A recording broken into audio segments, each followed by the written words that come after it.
సమాధానం లేదు మన కళ్యాణ్ గారు రివ్యూ చేసినప్పుడు. అంత దారుణమైన పరిస్థితుల్లో రాష్ట్రం ఉంది.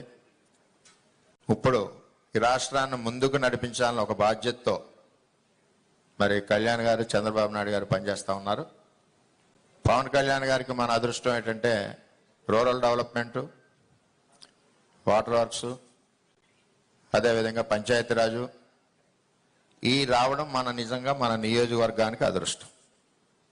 అలాగే కళ్యాణ్ గారు ఎలక్షన్లో బాగా దగ్గరగా చూశారు మత్స్యకార గ్రామాలు. మంచినీళ్ళు లేక చాలామంది ఆడపడుచులు సార్ని అడిగారు, అది సార్ గుండెల్లో కూడా ఉంది. మరి ఈ విధంగా మన అదృష్టం ఏంటంటే పోర్ట్ఫోలియోలు మన కళ్యాణ్ గారి చేతిలోనే ఉన్నాయి. గ్రామాలు డ్రైన్లు కానీ రోడ్లు కానీ ఆశతో చూస్తూ ఉన్నాయి. ముఖ్యంగా ఆడపడుచులందరూ ఆశతో చూస్తూ ఉన్నారు. వీటన్నిటి మీద మనకి చాలా మేలు జరుగుద్దని ఒక ఆలోచనతో ఉన్నాం.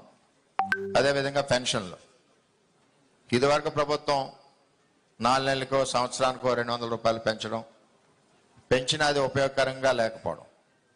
మరి ఒకేసారి నిర్ణయం తీసుకున్నారు, 3వ సంతకంగా 1000 రూపాయలు కూడా ఒకేసారి ఆర్థిక ఇబ్బందుల్లో పెంచడం అంటే పేదవాడి మీద ఎంత అభిమానం ఉందన్నది మనం తెలుసుకోవాలి. ఇందాక కలెక్టర్ గారు చెప్పినట్టు జాయింట్ ప్రాపర్టీస్ మీద చాలా మందికి పెన్షన్లు రావట్లేదు.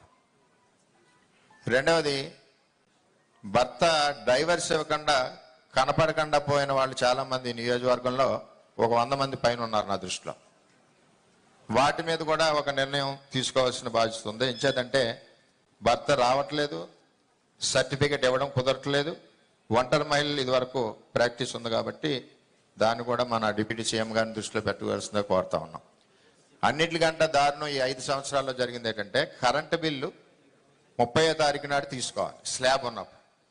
ఆ కరెంటు బిల్ని ఫస్ట్ వీక్ 10వ తారీఖు తీసుకోవడం వల్ల స్లాబ్ లెవెల్ దాటిందని చెప్పి చాలా మందికి పెన్షన్లు కూడా తీసేయడం జరిగింది.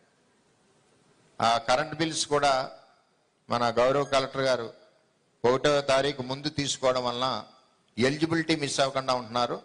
ఇంటెన్షనల్గా గత ప్రభుత్వం ఏంటంటే ఫైనాన్షియల్ బర్డెన్ పడుతుందని చెప్పి ఫస్ట్ వీక్ 7, 8 తారీఖు తీసుకోవడం వల్ల వాళ్ళు స్లాబ్ లెవెల్ నుంచి జంప్ అయ్యి ఎలిజిబిలిటీ పోతున్నారు. ఎలిజిబిలిటీ పోయాక ఆ కరెంట్ బిల్ని సరి చేయమంటే కరెంట్ ఆఫీసులోంచి 6 నెలలు పడుతుంది. మళ్ళీ ఆన్లైన్లో లైన్ పెట్టేసరికి సంవత్సరం వరకు నష్టపోతూ ఉన్నాడు. దీని మీద ఒకటి టెక్నికల్ ప్రాబ్లమ్స్, దీని మీద ఒకటి దృష్టి పెట్టడం. అదేవిధంగా అసెస్మెంట్లు, ఇల్లు అసెస్మెంట్లు విపరీతంగా టీపీఓకి ఇష్టం వచ్చినట్టు వేసుకుని వెళ్తున్నారు తప్పితే ఒక తంబ్ రూల్ లేదు. ఇంత స్క్వేర్ ఫీట్కి వేయాలి, ఇంత ఏజ్ హౌస్ ఉంటే వేయాలని చెప్పి ఆలోచన అన్నది లోపించింది 5 సంవత్సరాల్లో కూడా. అలా కూడా పెన్షన్లు నష్టపోతున్నారు. అలాగే సదరన్ క్యాంప్ ఒకటి మరి ఇక్కడ లోకల్గా పెట్టాలి, సదరన్ క్యాంప్ కూడా లేక ఇబ్బందికర పరిస్థితుల్లో పెడుతున్నారు ఫిజికల్ హ్యాండిక్యాప్స్ అని చేత ఇవన్నీ కార్యక్రమాలు ఉన్నాయి కాబట్టి మరి ఎంతో ఆశతో నియోజకవర్గం ఉంది.